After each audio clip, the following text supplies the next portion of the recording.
Making a new file. এই টিউটোরিয়ালে আমরা জানব যে কিভাবে একটি নতুন ফাইল খুলতে হয়। আপনারা হয়তো অনেকেই চিন্তা করবেন যে নতুন ফাইল খোলার আবার কি আছে, ফাইল মেনুতে গিয়ে নিউ করে ফাইল খুললেই হলো, একটি নতুন ফাইল অবশ্যই খুলে যাবে আদার্স উইন্ডোজ যেই প্রোগ্রামগুলো থাকে তাদের মতো।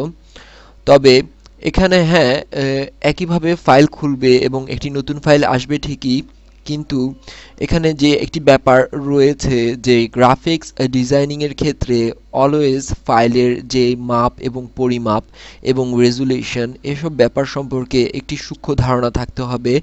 এবং আমরা যখন আমাদের একটি কাজ করব তখন অবশ্যই যে কাজটি করব তার মেজারমেন্টের উপর ভিত্তি করে আমরা কাজটি করব এবং সেই ক্ষেত্রে আমাদের ফাইলটির ব্যাপারেও আমরা খুব সচেতন হব এবং ফাইলটি খোলার ক্ষেত্রেও আমরা খুব চিন্তা ভাবনা করে ফাইলটি খুলব যে এর টোটাল পারফেক্ট রেজুলেশন এবং এর যে পারফেক্ট পরিমাপ এবং কালার হ্যালুসিনেশন এইসব ব্যাপারগুলো আমরা অবশ্যই ঠিক রেখে কাজ করব।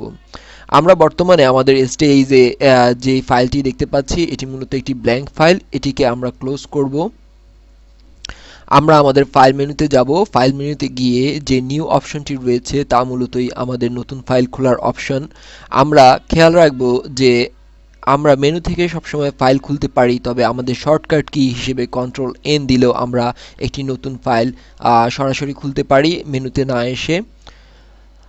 নিউ অপশনটি ক্লিক করার পর আমরা এখানে একটি বক্স দেখতে পাচ্ছি যেখানে লেখা আছে আনটাইটেল -1 এবং নিচে লেখা রয়েছে প্রেজেন্ট সাইজ, ওয়াইড, হাইট, পাশে রয়েছে পিক্সেল এবং হাইটের পাশেও রয়েছে পিক্সেল এবং এখানে একটি অংশ রয়েছে রেজুলেশন এবং এখানে রয়েছে মুড কালার সম্পর্কিত এবং এখানে রয়েছে content, white, background colour, transparent colour.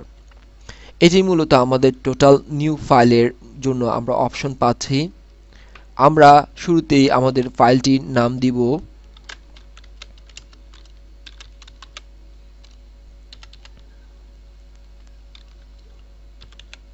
New file. এখন এখানে যে অংশটুকু রয়েছে এটি মূলত আমাদের বাই ডিফল্ট অপশন হিসেবে আমরা এ ধরনের কিছু অপশন পাবো যে A4 সাইজের পেপারে এর যে নর্মাল রেগুলার সাইজ রয়েছে তা যদি আমরা ক্লিক করি তাহলে আমরা দেখতে পাবো যে আমাদের ওয়াইড এবং হাইট A4 সাইজের যে পেপার রয়েছে তার হিসেবে রয়েছে এবং এখানে কিছু বিল্ট ইন সাইজ দেওয়া রয়েছে যা আমরা এখান থেকে সরাসরি খুব কুইকলি পেতে পারি। আমরা মূলত যদি একটি প্রিন্টেবল পেপারের সাইজ পেতে চাই তাহলে আমাদের A4 সাইজ দরকার, অর্থাৎ 8.5 বাই 11.5 ইঞ্চি এই ধরনের। আমরা এখান থেকে ওয়াইডে গিয়ে আমরা এখান থেকে ইঞ্চিজে যদি আমরা ট্রান্সফার করি তাহলে আমরা দেখতে পারবো টোটাল কত ইঞ্চিতে রয়েছে এবং হাইটের এখানেও আমরা মেজার করে দিতে পারবো কত ইঞ্চিতে রয়েছে। এবং এখানে যে অংশটুকু রয়েছে যে রেজুলেশন অর্থাৎ আমাদের ডট পার ইঞ্চ যাকে আমরা সংক্ষেপে বলি ডিপিআই, এটি মূলত আমাদের প্রিন্টিং সাইডের ব্যাপার স্যাপার, অর্থাৎ আমরা যখন আমাদের এই আউটপুটটি দেব, অর্থাৎ আমরা যখন আমাদের কাজের আউটপুট নিতে যাব তখন অবশ্যই আমাদের এই রেজুলেশন সম্পর্কে আইডিয়া থাকতে হবে। আমরা যদি নর্মাল পারপাসে কাজ করি তাহলে অবশ্যই আমরা কম রেজুলেশনে কাজ করতে পারি, আর যদি কোনো অফসেট প্রিন্টিংয়ের ব্যাপারে আমরা যাই তখন আমাদের রেজুলেশন অবশ্যই এখানে বাড়িয়ে নিতে হবে। তবে রেজুলেশন সম্পর্কে আমরা আমাদের পরবর্তী লেসনে একটি বিশাল ধারণা দেওয়ার চেষ্টা করব যেখান থেকে আপনারা রেজুলেশন সম্পর্কে একটি সঠিক ধারণা পেতে পারেন। তবে এখানে আরও একটি ব্যাপার প্রথমেই বলে নেওয়ার দরকার রয়েছে, তা হচ্ছে যে আমরা যদি বেশি রেজুলেশন আমরা এখানে শুরুতেই দিয়ে দেই তাহলে আমাদের কাজ করার ক্ষেত্রে আমরা একটু ধীর গতি হয়ে যাব, অর্থাৎ আমাদের বড় রেজুলেশন মানে আমাদের মেমোরিতে প্রচুর বিশাল জায়গা দখল করবে যাতে করে আমাদের কাজে স্লোয়ার হবে এবং ব্যাঘাত ঘটাবে। তো আমরা যদি নর্মাল কাজ করে থাকি তাহলে অবশ্যই আমরা 75 রেজুলেশনে কাজ করব বা 100 রেজুলেশনে কাজ করব। এখানে যে মুডের ব্যাপার রয়েছে তা মূলত আহ, আমরা কি মুডে কাজ করছি, কালার মুডের ব্যাপার। অর্থাৎ এখানেও আসছে যে RGB, মূলত রেড গ্রিন ব্লু, এটি মূলত বর্তমানে মানে কম্পিউটারের মনিটরের যে ডিফল্ট কালার রয়েছে RGB মুড, তা মূলত এটি। তো আমরা যদি সাধারণ কাজ করি তাহলে অবশ্যই 8GB মোডে কাজ করব। আর যদি আমরা প্রিন্টেবল অর্থাৎ 4 কালারের আউটপুট আমরা যদি নিতে চাই, অর্থাৎ অফসেট প্রিন্টিং এর ব্যাপারটি আসছে CMYK, cyan, magenta, yellow and K=ব্ল্যাক। তো এই অংশটুকু আমরা তখনই সিলেক্ট করব যখন আমরা এই ধরনের প্রিন্টিং পাবলিকেশনে যাব তখন।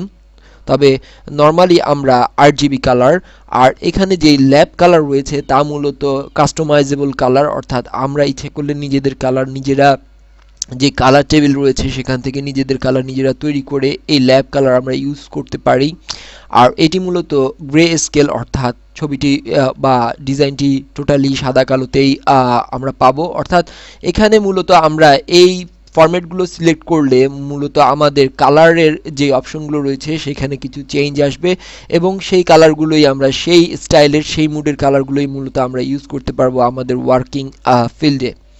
তো বাই ডিফল্ট আমরা 8GB রাখবো। আর কন্টেন্ট মিন আমাদের হোয়াইট রয়েছে বাই ডিফল্ট, অর্থাৎ আমাদের ব্যাকগ্রাউন্ডটি সাদা থাকবে। আর আমরা যদি এখান থেকে ব্যাকগ্রাউন্ড কালার বলে দিই তাহলে আমরা ব্যাকগ্রাউন্ড কালারও রাখতে পারি, বা ট্রান্সপারেন্ট যদি আমরা চাই যে কোনো কালার থাকবে না ব্যাকগ্রাউন্ডে তাহলে ট্রান্সপারেন্ট। তো বাই ডিফল্ট সবসময় আমরা হোয়াইট ইউজ করব, এটি মূলত আমাদের ডিফল্ট। তো এই অবস্থায় যদি আমি ওকে করি তাহলে মূলত আমাদের ফাইলটি আমরা পাবো এখানে। এটি মূলত 8.5 বাই 11.5 ইঞ্চি মাপে রয়েছে, এবং এখানেই আমরা এই মাপের যাবতীয় কাজ আমরা এখানে করতে পারবো, এবং আমাদের যে ডিজাইনটি রয়েছে তা ধীরে ধীরে আমরা গড়ে তুলতে পারবো।